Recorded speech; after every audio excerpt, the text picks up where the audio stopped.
అంతా ఎవరికి ఇవ్వాలి అనే దాని మీద మొదటి స్పీకర్ గారు నిబంధనలు పెట్టారు. ఈ రోజుకి కూడా ఆ డైరెక్టివ్స్నే భారతదేశంలో ఉన్న ప్రతి శాసనసభ కూడా ఫాలో అవుతుంది. ఏంటి దాంట్లో 3-4 ఉన్నాయి.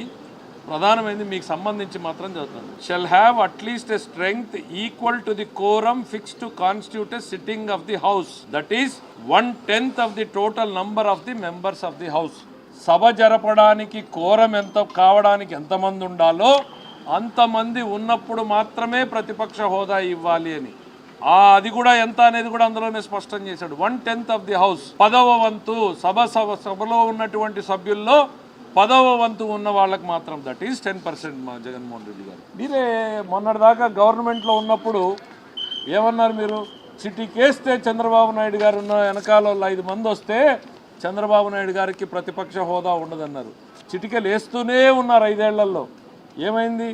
చంద్రబాబు నాయుడు గారు వెనకాల ఉన్న సభ్యులు మీ వెనకాల వచ్చారా? హోదాలు పోయినాయా? ఆ రోజు మీకు తెలుసు కదా 10% అనేటువంటిది మీ నోటుతో మీరే చెప్పారే ఇదే శాసనసభ సాక్షిగా. మళ్ళీ ఇవాళ వచ్చేసి ఆ 10% నిబంధన లేదు తూచ్. మీ ఇవన్నీ చూస్తూ ఉంటే ప్రజలు అధికారం తీసేసినా మీరు ఇంకా ఆ కొసరు అధికారం కోసం పాకులాడుతున్నట్టు కనపడుతుంది. ప్రతిపక్ష నాయకుడు అంటే క్యాబినెట్ ర్యాంక్ వస్తుంది, దాన్ని పెట్టుకునేదో జులుం చేయొచ్చు అనేటువంటి ఆలోచనలు ఏమన్నా ఉన్నారో మార్చుకోండి. ఆలోచన ధోరణి మార్చుకోండి.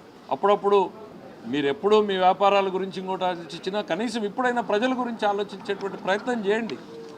మీ అధికారాలు మీరు ఎంతసేపు ఉన్న దానికోసం మీ తపన ఆరాటం కనపడుతుంది తప్ప ప్రతిపక్ష హోదా నాయకుడు మీరు మాట్లాడాలి అనుకుంటే మేము మొదటి రోజు చెప్పాం కదా, రండి శాసనసభకు, అందరు శాసనసభ్యుల్లాగానే మీకు మాట్లాడేటువంటి అవకాశం ఉంటుంది.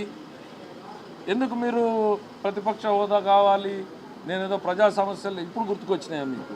ఈ వీడియో మీకు నచ్చినట్టయితే లైక్ చేయండి, 10 మందికి షేర్ చేయండి. అలాగే కామెంట్ల రూపంలో మీ అభిప్రాయాలను మాతో పంచుకోండి. Nationalist hub group of channels ను సబ్స్క్రైబ్ చేసుకుని తెలుగునాట జాతీయవాద జర్నలిజాన్ని ప్రోత్సహించండి. ఈ వీడియో కింద ఉన్న బెల్ ఐకాన్ పై క్లిక్ చేయడం మర్చిపోవద్దు.